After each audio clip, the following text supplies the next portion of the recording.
할렐루야. 그리스도의 평강이 여러분 마음을 주장하게 하시기 바랍니다.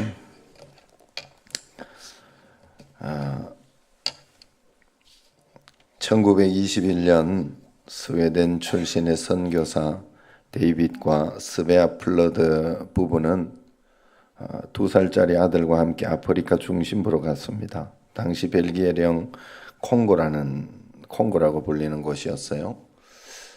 영상을 제가 한번 보여준 그런 것이 없는 것 같은데, 제가 글을 읽다가 좋은 글이 있어서 다시 읽습니다. 그들은 또 다른 선교사 부부를 만났고 그 네 사람은 예수님에 대해 전혀 들어본 적이 없는 외딴 지역의 복음을 전하기로 했습니다. 그들이 도착했을 때는 안타깝게도 그 부족의 족장은 그들이 마을에 들어와 사는 것을 허락해 주지 않았습니다. 그래서 그들은 약 1.5km 정도 떨어진 곳에서 살아야 했고, 그 마을에 접촉할 수 있는 건 한 소년뿐이었어요. 그래서 족장이 그들에게 음식을 팔러 가도록 이제 허락해 준 그 소년만 접촉할 수 있도록 했던 겁니다.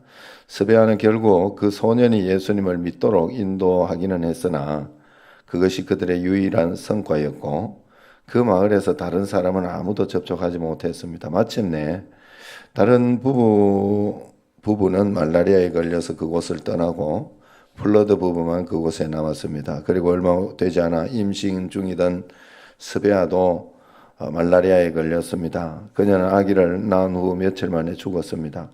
그녀의 남편은 대충 무덤을 파서 27살의 그 아내를 묻고 선교단체 본부로 돌아갔습니다. 그는 갓 태어난 딸을 그곳 선교사들에게 맡기며 이렇게 말했습니다.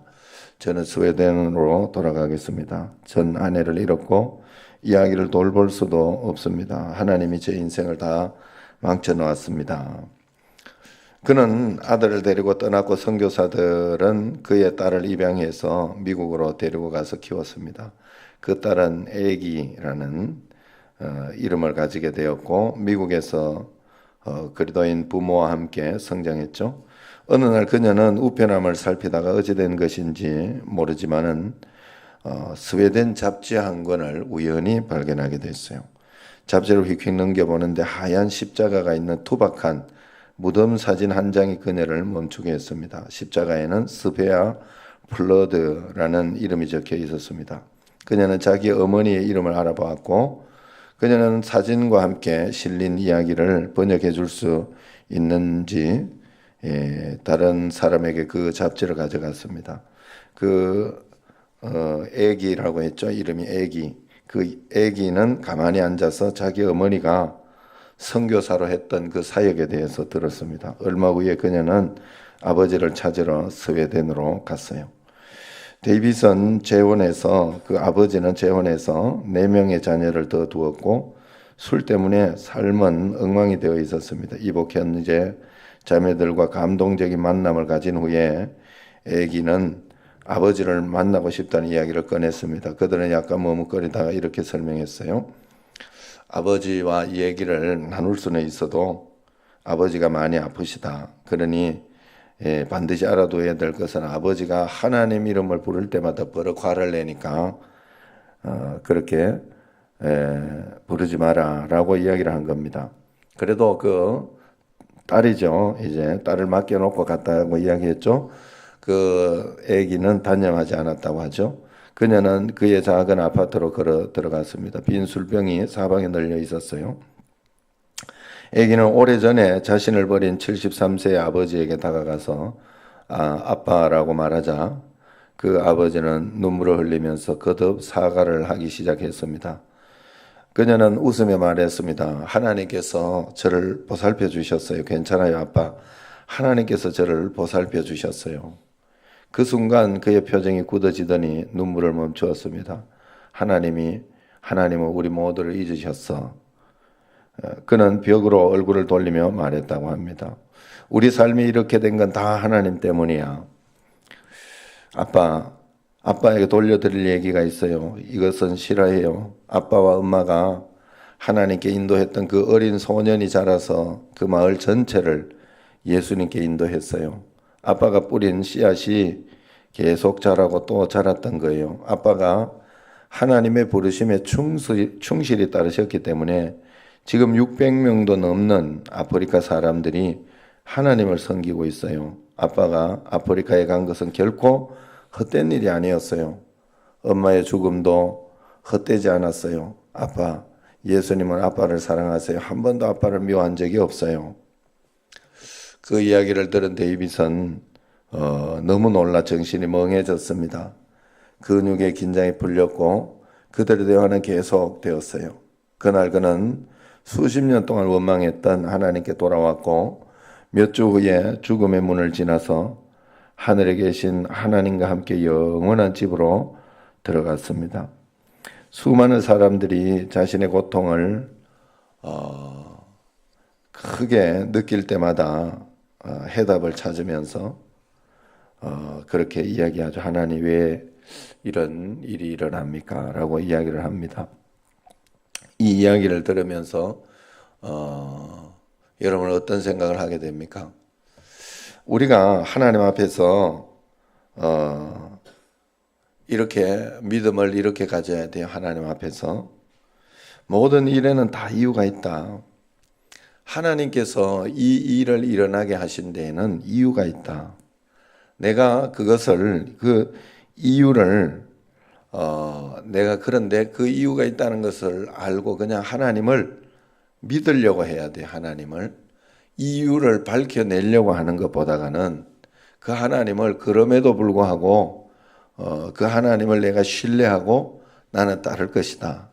내게 일어나는 모든 환경과 사건은 하나님이 인도하시는 것이다. 그래서 내가 어떻게 하면 이 환경과 상황에 대해서 하나님 말씀대로 살아갈 것인가, 어떻게 하면 내가 하나님 뜻대로 살아갈 것인가만 이렇게 내가 정확히 하려고 하고 그렇게 살아가려고 하면서 최선을 다하고 다른 건 맡기면 돼요. 거기까지만 우리가 하면 된다는 거예요. 그래서 그렇게 우리가 하나님 앞에 항상 우리가 나가야 돼요. 삶의 고통이 우리를 압도할 때 우리는 필사적으로 그걸 이해하려고 해요. 그 뒤에 감춰진 이유가 있다면 고통이 그렇게 해롭지 않을 거라고 우리는 생각하면서 그 변명거리 어떤 그런 것을 찾으려고 합니다. 그러나 정말 항상 이유가 이런 이유 저런 이유를 우리가 정확하게 알 수 있지는 않아요. 이유가 있다 해도 우리가 다 이해할 수도 없어요. 왜냐하면 어린 아이에게 이 우주에 대해서 아니면 미래에 대한 이 인생에 대해서 이야기한다. 그 아이가 다 이해하는 게 아니에요. 그냥 받아들일 뿐이에요. 부모가 이렇게 이건 이런 거다 저런 거다 이야기를 해주면 그걸 그냥 믿고 받아들일 뿐이지 이해한 건 아니에요. 그러므로 우리는 살아가면서 내 작은 것으로 그 큰 하나님을 다 이해하면서 내가 그렇게 살아가려고 하면 안 돼요. 그냥 하나님을 믿는 믿음으로 살아가려고 해야 됩니다. 내가 다 이해했다고 그것이 다 이해한 것이 아니라는 거예요. 내가 만족하기 위해 나의 잔머리 아니면 최소한 하나님께서 내게 이렇게 말씀해 주신 그런 내게 평안을 주기 위해 주신 그 말씀이에요. 그래서 하나님의 섭리를 우리는 다 이해하며 살 수는 없어요. 그러므로 전적으로 그 섭리를 믿으려고 해야 됩니다. 가장 좋은 것을 주실 수밖에 없는 하나님, 지금 가장 좋은 것을 내게 주시고 계신 하나님, 앞으로 가장 좋은 것을 주실 하나님을 믿는 거예요. 그러면 다른 모든 것들이 여러분들이 이해가 되고 믿어지고 맡겨지게 돼 있어요. 제가 그런 생각이 들더라고. 모든 것들을 다 잃는다고 해도 하나님이 나의 모든 어떤 미래 또 내 자녀의 미래 이것을 하나님은 분명히 이 길이 아니면 다른 길로도 인도해 주실 것이다라는 소망과 희망을 가지고 있으니까 다른 문제가 안 되는 거예요. 다른 것이 내게 문제가 안 되는 거예요. 그게 내게 진짜가 되고 내 소망으로 내 삶을 이끌어가는 거예요. 그게 하나님 앞에 진짜 믿음이다 하는 거예요.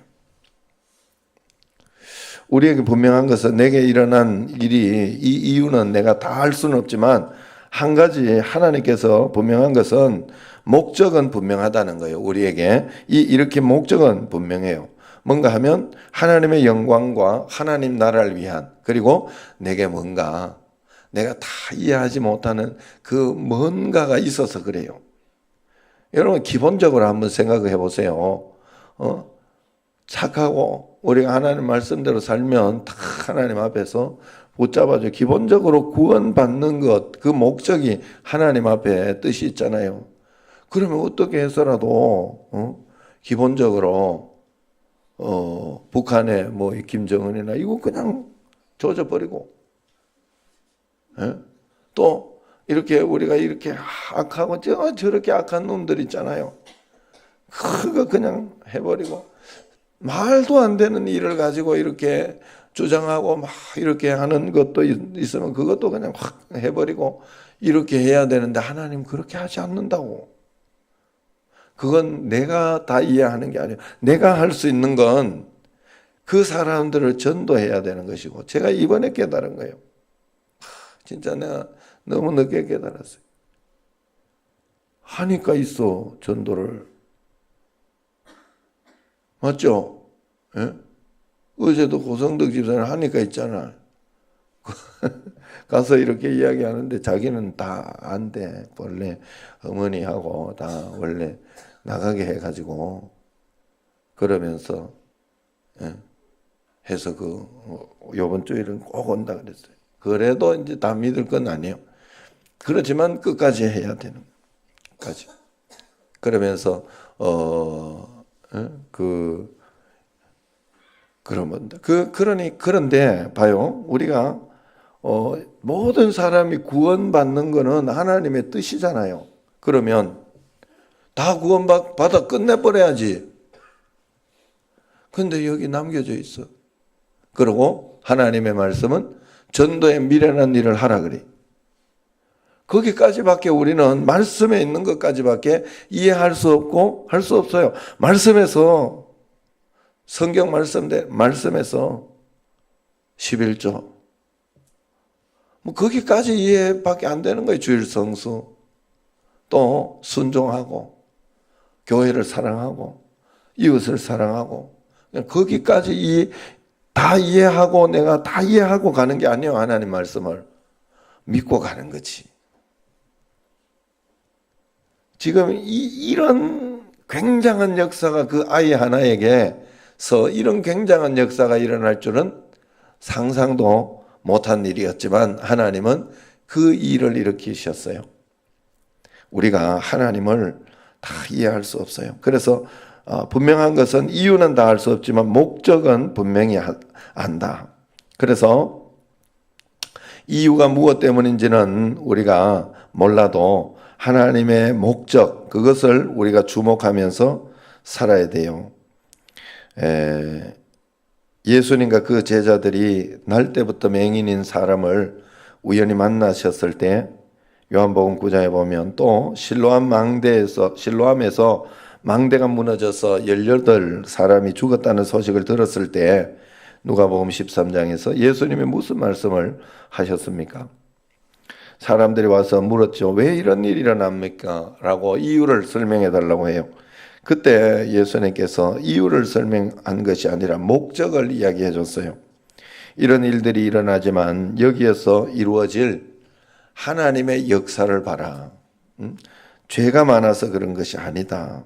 라고 하나님의 목적과 하나님을 바라보도록 그렇게 분명히 확신시켜 주셨다는 겁니다. 우리가 고통 속에서 우리는 주님의 은혜는 우리의 고통이 아무 목적 없이 일어나는 것이 아니다라는 사실을 꼭 기억해야 돼요. 그래서 영상을 한번 보도록 하겠습니다. 내게 일어나는 모든 사건, 환경, 어떤 그런 것들이 하나님 앞에서 우리가 믿고 있는 하나님은 이런 하나님이다. 내게 일어나는 모든 사건과 환경을 하나님이 간섭하고 있다고 내가 다 이해해서 아는 것이 아니라 하나님은 분명히 이런 하나님이다라는 것을 믿고 있는 거예요. 김장한 목사님 설명을 해놨는데 한번 먼저 보도록 하겠습니다.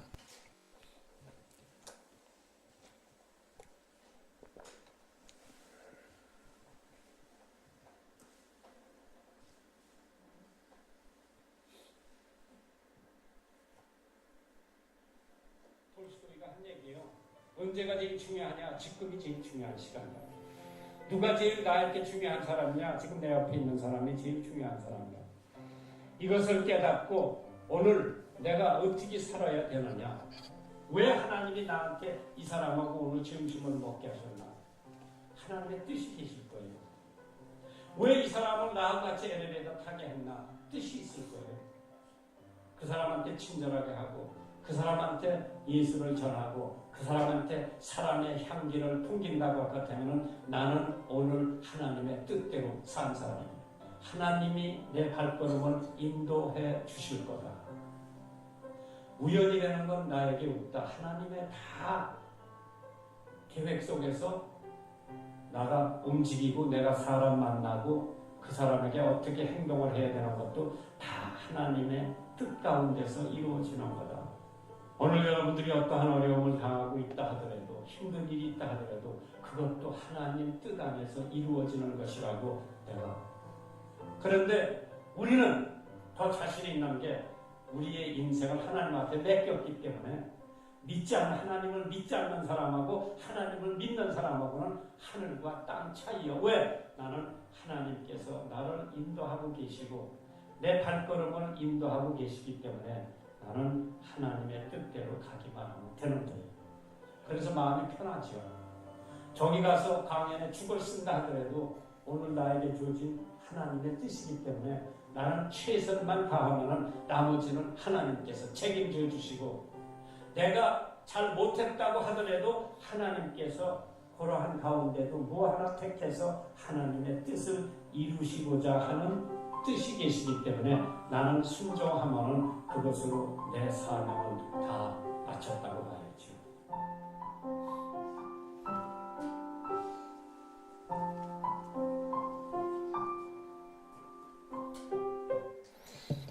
자, 하나 더 보려고 해요. 나의 가는 길 주님 인도하시잖아요. 그는 보이지 않아도 내 길을 인도하고 계시는 거예요. 이걸 먼저 믿는 거예요. 여러분 믿으셔야 돼요. 그러면서 그 하나님을 우리가 계속해서 믿으며 나아갈 때 우리는 어떤 것이 믿는 것인가? 우리의 믿음은 대부분 티켓 하나 이렇게 따놓은 듯한 그런 믿음을 가지고 있어요. 그러나 그 믿음이 우리의 믿음이 되어서는 안 돼요. 우리는 하나님과 동행하는 믿음, 하나님과 함께하는 믿음, 주님이 지금 나와 함께 계셔서 그 주님과 함께 살아가는 믿음이 실제가 우리에게 돼야 된다 하는 것을 유기성 목사님이 잘 또 설명을 해놓았어요. 한번 보도록 하겠습니다.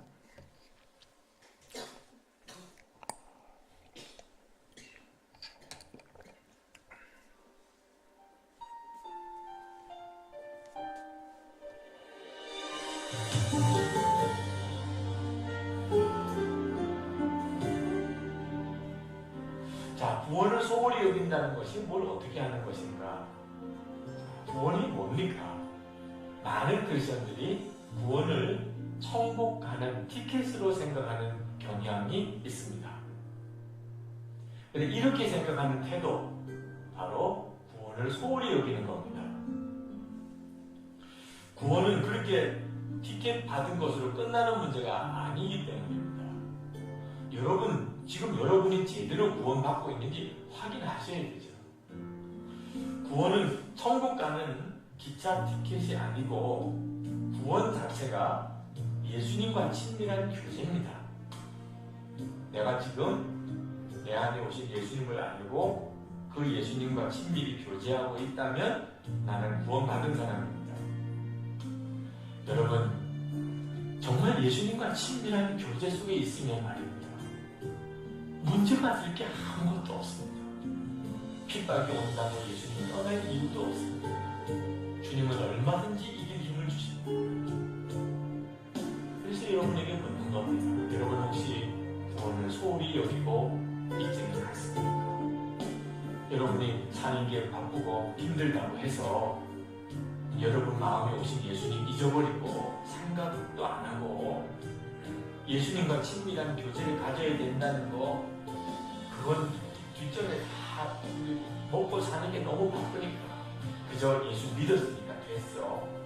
이렇게 살고 있는 건 아닌가요? 그게 예수님의 소홀히 여기는 과거의 예수님도 알아요. 미래 만날 예수님도 알아요. 진짜 중요한 건 지금 예수님이 어디 계시냐는 거예요. 지금 예수님이 여러분 안에 계신 그 예수님을 놓치면 안 돼요.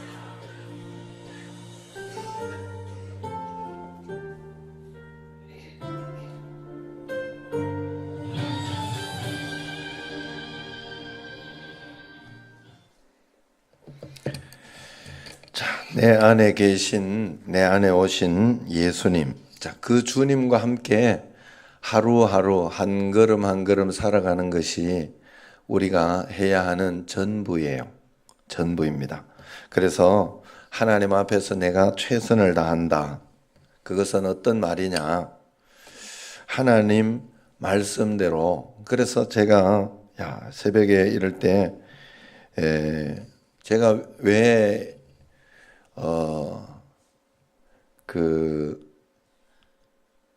새벽 기도할 때 참 원래 이렇게 예배를 드릴 때 속죄 기도를 하잖아요. 주일날도 이렇게 보면 원래. 그런데 이게 의식이 되다가 보니까 의식적으로 이렇게 하다가 보니까 이것을 없애기도 하고 그렇게 예전 의식 속에 예배 의식 속에 제가 깨달은 거예요. 그걸 이게 굉장히 중요하구나. 나는 내가 알고 짓는 죄보다 모르고 짓는 죄가 더 크구나. 여러분 그거 하셔야 돼요. 내가 짓는 죄가 생각보다 커요. 그래서 우리에게는 어떤 일이 일어나도 거기에 대해서 하나님 왜 이런 이야기할 조건조차 없어요. 그것이 막 죄 때문에 그렇다라고 이렇게 정죄를 하고 살면 안 되죠, 우리가. 그렇게 살면은 안 돼요. 그거는 당연히 틀린 생각이에요. 아까 내가 이야기한 것처럼 이유에 대해서 자꾸 그걸 이야기하려고 하면 내가 하나님 되려고 하는 거예요. 그렇게 하면 하나님 잘 못 믿게 돼요.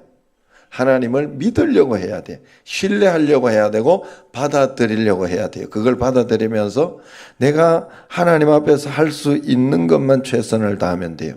그게 바로 선한 싸움이에요. 우리가 이 땅에서. 그래서 제가 자녀들에게도 늘 그런 이야기를 부당하고 답답하고 힘든 일 있나? 그런 일이 있으면 거기에서 너가 하나님 앞에서 최선을 다해 하나님의 방법대로 싸워라. 선한 싸움을 해라. 그렇다고 해서 신경질 내고 거기에 대해서 막 그렇다라고 하면서 뛰쳐나온다든가 그건 하나님의 방법이 아니야. 그렇게 하면 하나님이 도울 수가 없어. 하나님이 도울 수 있도록 하나님 방법대로 최선하고 그냥 놔둬. 그 다음은 하나님 하실 일이야. 거기까지만 해라. 거기까지만. 그렇게 가르쳐주고 있어요. 여러분들에게도 마찬가지입니다. 제가 말씀드려 줄 수 있는 것은 거기까지요. 내 안에 계신 예수님과 함께 내가 할 수 있는 것. 그래서 매일 새벽에 저는 그런 마음이 들어요. 새벽에 특별히 회개 기도하고 시작할 때 내 자신, 내 삶을 오늘 하루 또다시 리세팅하는 그런 마음. 하나님 앞에서 정말 하나님 내게 있던 속에 있던 이 시커먼 것들 깨끗하게 하나님 정결하게 좀 자다가도 죄 짓는 이 인간을 하나님 용서해 달라고. 꿈에서도 죄 짓는 게 인간이요. 여러분 그걸 너무 여러분을 선하게 봐서는 안 돼. 인간은 원죄로 인하여 죄덩거리가 되어버렸어요. 예수 그리스도의 속죄함 없이는 도저히 고쳐질 수 없고 건져질 수 없는. 그러나 우리에게는 예수님이 있기 때문에 그 예수님과 함께 한 걸음 한 걸음 주님과 함께 가다가 보면 나도 모르게 저 하늘나라 성화된 그 삶이 여기에서부터 시작되고 있음을 알게 되고 여기가 하나님의 나라였구나. 내가 영안을 뜨지 못해서 그렇지 여기에서 내가 하나님 나라를 살고 있었구나 하는 것을 알게 될 것입니다. 그 하나님 나라를 잘 살아가는 여러분과 저가 되기를 주의 이름으로 축원합니다. 기도하겠습니다.